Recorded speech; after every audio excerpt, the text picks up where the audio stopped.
this was a good week of chapters and an early week of chapters since it came out on Friday the 17th. So this is just an early week overall. All the chapters were good. I actually think they were better than last Sunday's, the last video's chapters, because I think they just were more exciting. There's no One Piece this week, so maybe that's a reason why they're better. They saw less competition. I don't know. That's more or less a joke, but it did seem as though they were a bit more exciting. So we're starting off with Black Clover, chapter 306, and this was a good chapter with Yuno getting the upper hand on Zenon through being able to trust in Langris enough to get his spell off and punching right through Zenon's chest. This led us to a flashback for Zenon. And the funny thing about this flashback is it's almost identical to Yuno and Asta's childhood. Having not great, well,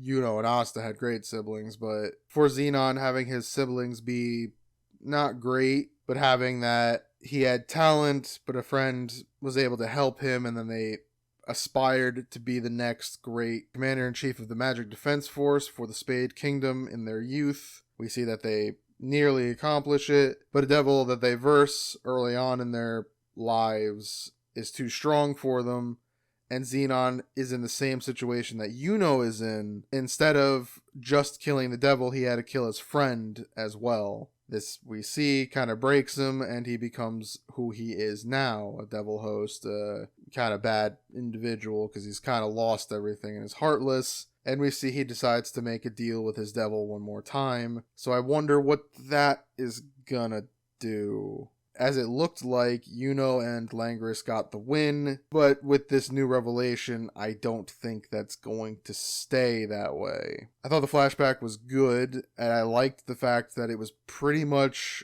the bad ending for Asta and Yuno. I really did like that. I thought that was actually a really good touch. Added a lot of character for Zenon, that he was just a little odd and cold, kind of like Yuno, but that his energetic friend being killed because of the mission / by his hand kind of broke him. So I thought that was a nice touch. I thought this was just a really good chapter of Zenon's paralleled backstory with Yuno and Asta. Overall, I'd give this chapter a B. Its flashback carried the chapter, and the fact that Yuno was very close to winning was a good wrinkle that of all the allied forces, Yuno and Langris were the only ones that were able to hold back and in a way defeat one of the Dark Triad. Dante, you can argue, but some help needed to be added. Vanica was, everyone had to be there for that one. And if anything, a couple of other high-powered devils showed up to cause a lot of problems. But Zenon being able to do what he's doing here is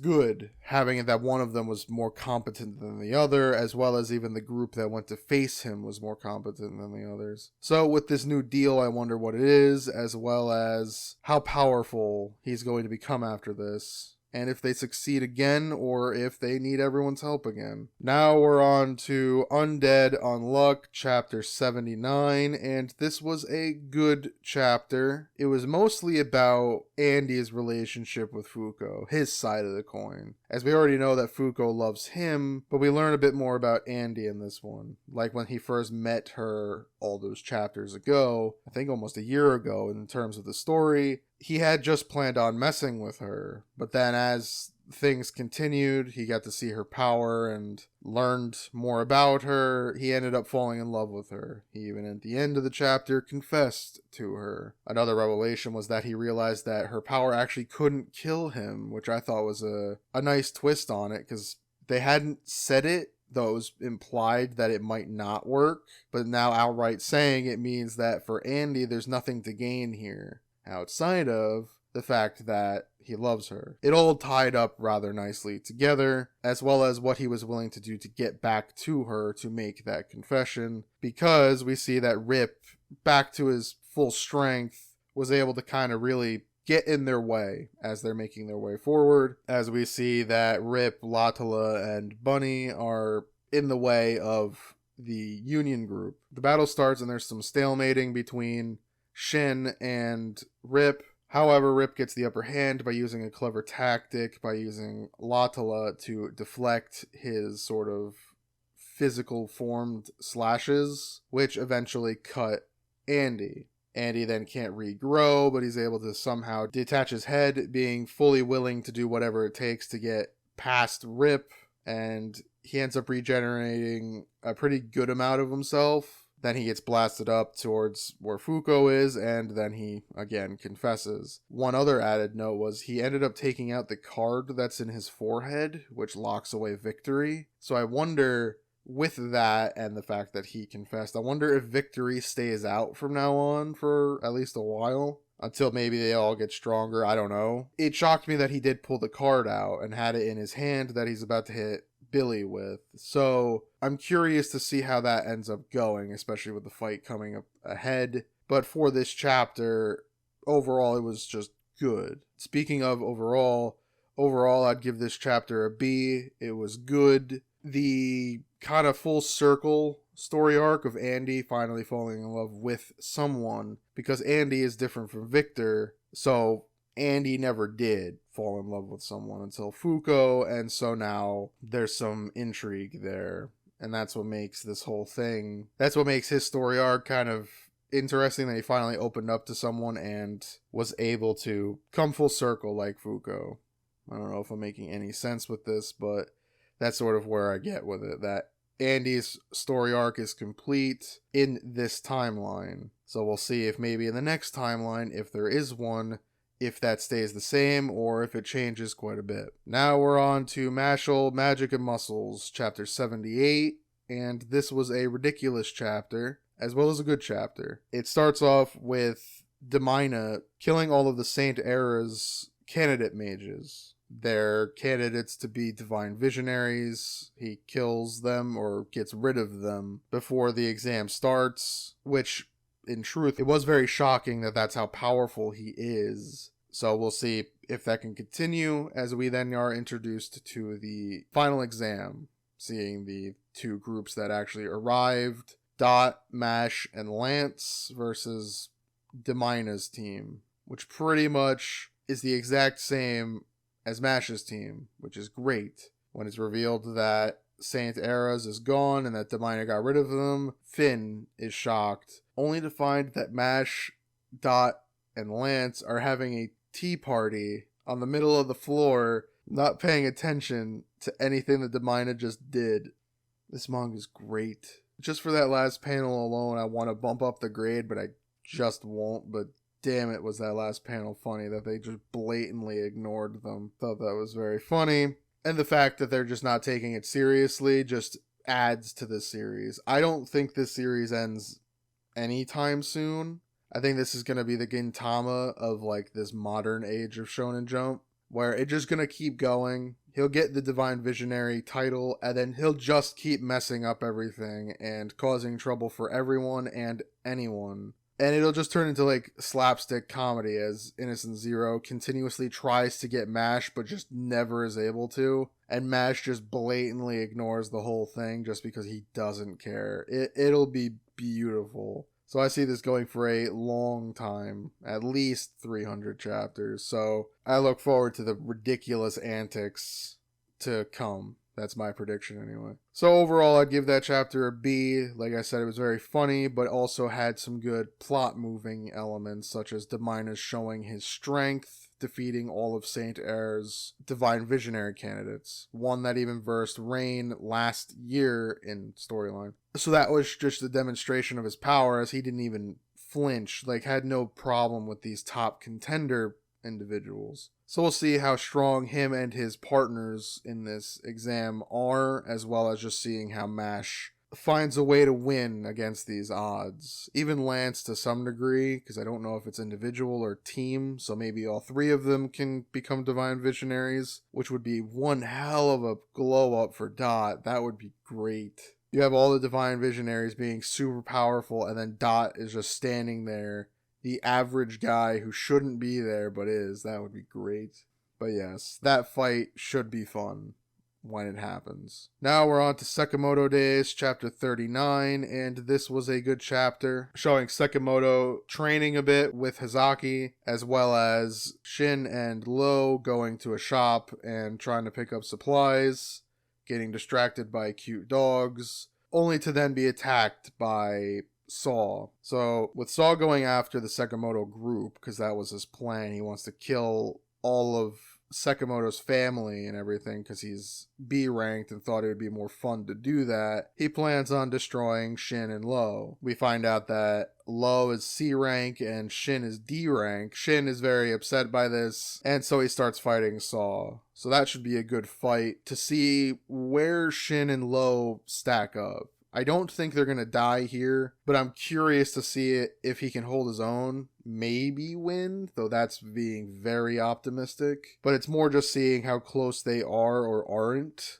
to being actually useful to Sakamoto, which even Shin brings up. Also, Nagumo shows up to try to dissuade Sakamoto from going after the death row inmates, but Sakamoto is not deterred before Nagumo shows Sakamoto what his rank is, which is just a B, which is shocking to Sakamoto, especially when he hears that Nagumo's rank is S, which breaks Sakamoto's glasses, seeing, I guess, that a former underling of his is higher ranked than he is. Because no one takes him seriously because he's so fat. So the way I see it going is that because of this fight between Shen, Lo, and Saw, with whoever comes out on top or even close to it, Sakamoto will defeat Saw, and then the other three will take Sakamoto the most seriously, and Sakamoto will take them out. So that should be an interesting wrinkle, as we're going to see some more serious fights. So that's pretty good. I look forward to seeing that. Overall, I'd give this chapter a B, seeing the fight begin between Saw and Shin, seeing Sakamoto just training, and the fact that the arc is starting to move forward is a good sign, or just a good decision. We'll see how this carries on, and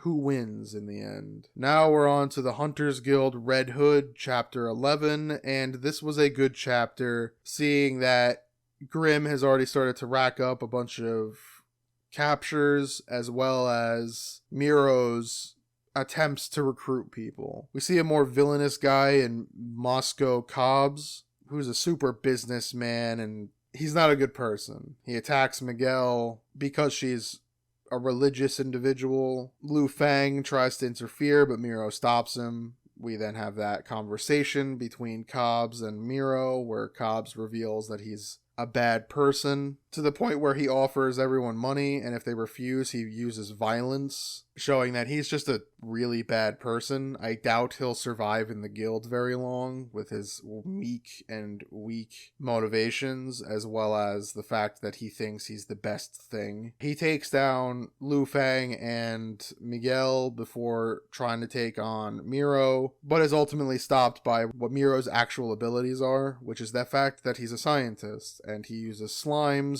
to make different types of molds that can do different things, from growing hair to melting metal and making actual slime. Miro is eventually able to use so much of his slime experiments to encase Cobbs into the wall of the machine base they're in. He then explains his powers, which is the fact that he's a slime expert and the fact he calls them friends and enjoys what he does. That was his plan to join the guild, to continue his research and hope that his slimes are useful to help hunt monsters. Cobbs thinks it's dumb, but Miro ignores it and still offers Cobbs to join him as more equals, as well as all of the people that Cobbs kind of kidnapped, in a manner of speaking. They can all join him and be a part of their group of equals, or just leave, because I guess Cobbs isn't going to do anything. We then later see that Miro makes it back to where the jail cell is with a couple of his new companions and frees Velo and company. They get a couple people from the cage to join up with them, and so now they have a good decent group of about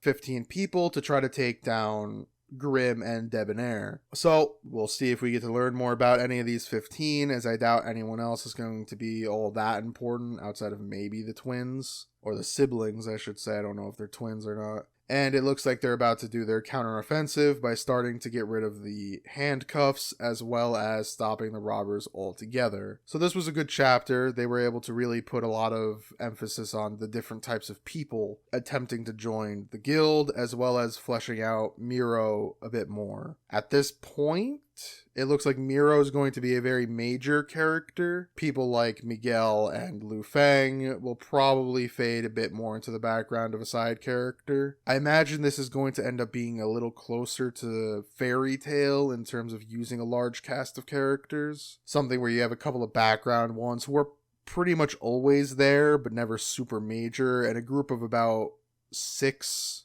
super major characters from Velo, Miro, and Grimm to probably maybe 1 or 2 more in this group we've collected. I'm assuming Porchin and maybe the Iron Jaw guy, and then probably 1 more established one kind of joins this group of a decent sized people to really be the main characters, where the others sort of become the side characters that join in and out of different story arcs to give them some character and to add to the overall world building of everything. So overall, I'd give this chapter a B. It was good seeing Miro being able to show off his abilities, as well as a kind of villain for this, to show that there are some just not good people in this world. I mean, it's obvious from how things are, but it was just a shock to see someone so blatantly tool-like right off the bat. Hopefully we'll get to continue to learn and flesh out many of these characters, from the original 6 that joined Velo in this group to the now 15. Maybe we'll get to learn more about them and some of the other major established characters like Grimm and Debonair later on. As for the rest of the chapters, My Hero is fine in my opinion. It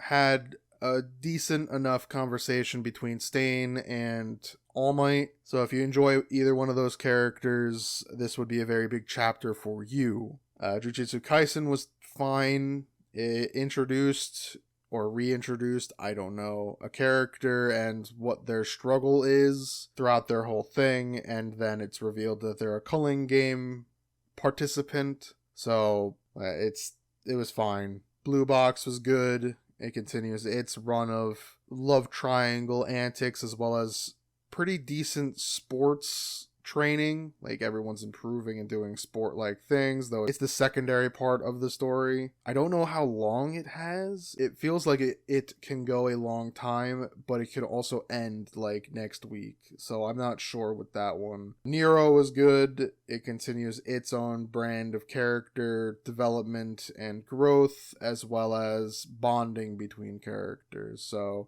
I look forward to seeing where that one continues to go. The Elusive Samurai was good, once again, continuing its brand of wacky shenanigans with its main character and his retainers. And then finally there is the new series, which was P to the 6th power. It's just 6 Ps. It is about a group of sevtuplets, where it's 7 children were born at the same time. 6 were great pianists right from birth. 1 was not, needed to learn, but the father wasn't willing to. And we see the story of the 7th one, the mediocre one, who, because of his less than great upbringing, allows him to connect with people more. I don't see anything super great with this one. I wouldn't be surprised if it doesn't last very long. It could. It has that sport shonen type feel where you'll see the main character practice as the underdog